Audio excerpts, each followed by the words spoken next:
Hi, grade sixes. Welcome to your IXL for today. We are continuing on this new section with DD. We started a little bit before your test. We are going into data and graphs.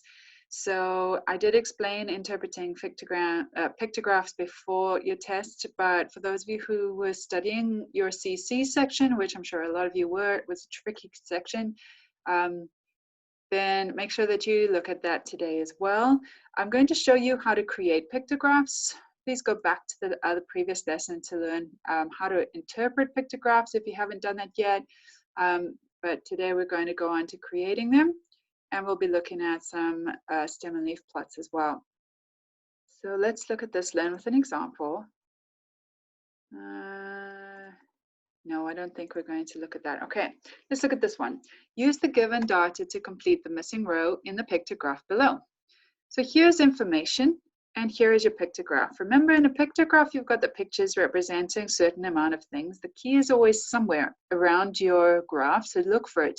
One airplane represents 2 flights, okay? And here it's got Dallas, which is the missing option here, and you need to fill in however many flights was done by or to Dallas or out of Dallas in this case. All right, so here we read the information. Each day there are 8 flights to Chicago, 2 flights to Orlando, 6 flights to Houston, 12 flights to Dallas, 16 flights to Boston, and 10 flights to Philadelphia. So we're looking at the flights to Dallas. There it is. There are 12 there. Each airplane represents 2 flights. So 2, we can count here, 2, 4, 6, 8, 10, 12, and there we click. You could also go straight to the end and click there, and it would automatically click. If you'd make a mistake, just go back to clicking on it again. So you can change your amounts as you go until you're for sure. Okay, we know that 2 times by 6 is 12, so we can count 3, 6, and click on there straight away. Let's have a look at this one. Use the data in the table to complete the missing row in the pictograph below. Click to select the clocks. All right, and here we've got 1 full clock equals 10 years and a half clock equals 5 years. So let's look at, we're missing the snapping turtle.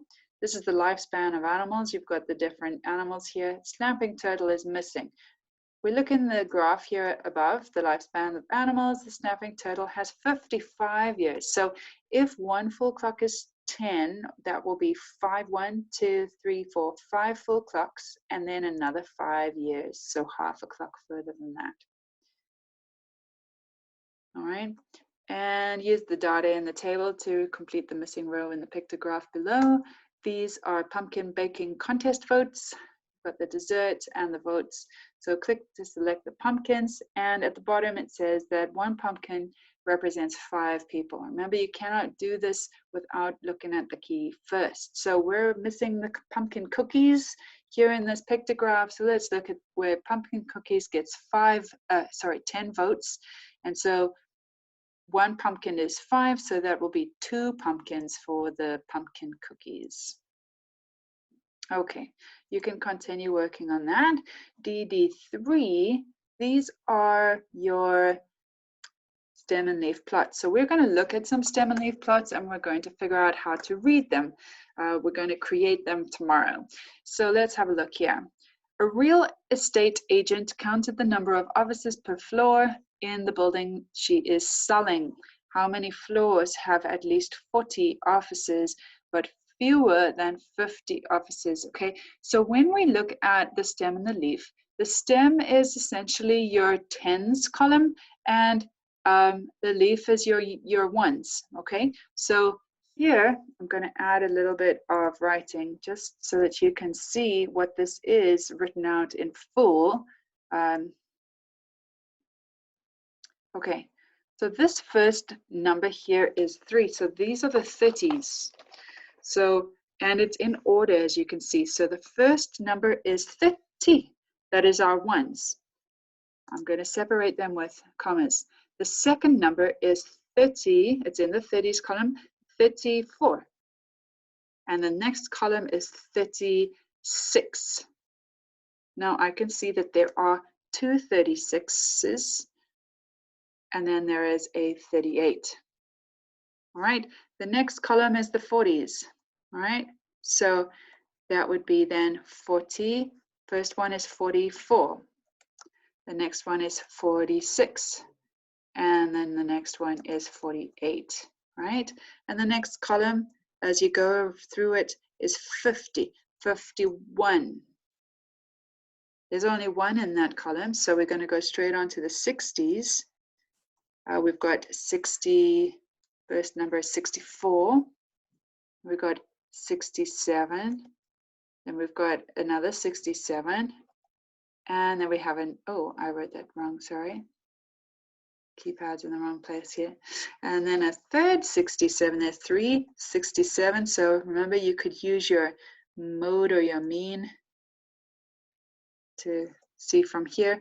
Okay, this row is the 70s. The first number is 70. Second number is 72. Third number is 74. I hope that this makes sense. 78.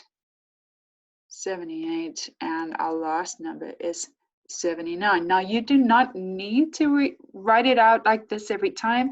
I'm just trying to show you what this stem and leaf represents. And the stem is your greatest place value. So in this case, it's tens with your ones on the leaf. You could also have a stem of say 33 and then have 1, 2, 3 or whatever on the side, and that would represent then 331. So yeah, so you'll see the different types of stem and leaf plots as you go along. All right. If we look at this question again, how many floors have at least 40 offices, but fewer than 50 offices, right? So we are looking here, 40 has to be above at least 40, but fewer than 50. So it's only these 3 in this column here, those 3, or in this case, those 3 that are possible. How many floors have at least 40 offices, but fewer than 50? So my answer is 3 floors, because each of those numbers represent a floor. In this case, it's got 40. In that floor, they've got 44. In that floor, they've got 46. And in that floor, they've got 48. So that's 1 to 3 floors. Okay, let's have a look at this one now. I'm not going to rewrite it again, just so that you can see how to read these in terms of numbers. Okay, so let's look at the question for this one. The owner of a plant nursery wrote down the number of roses in each bush. So the stem is your tens and your leaf is the ones. So here that's 11, that's 14, etc. Right? So the question is, how many bushes have fewer than 88? So 88 would be somewhere here. So fewer, that's all of these are included, but not the 90s, okay? Because that would be more than 88. All right, so here we can count them all. So we've got 1, 2, 3, 4, 5, 6, 7, 8, 9, 10, 11, 12, 13, 14, 15, 16, 17, 18, 19, 20, 21, 22, 22 rose bushes, 22 bushes have got 88 roses or fewer.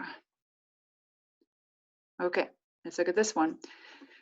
Charlotte measured, let me just, erase. Right, Charlotte measured the length of each scarf in the clothing store where she works. The scarf length in centimeters. So this one's 69 centimeters, this one's 90 centimeters. What is the length of the largest scarf? So you look at the biggest number you've got, and that is 90 centimeters. All right. Excellent. All right, I hope that you can continue getting some practice with this. The more you practice, the easier it becomes. Remember, it's always difficult until it's easy. So have a good time practicing that, and I hope you have a great day further. Ciao for now.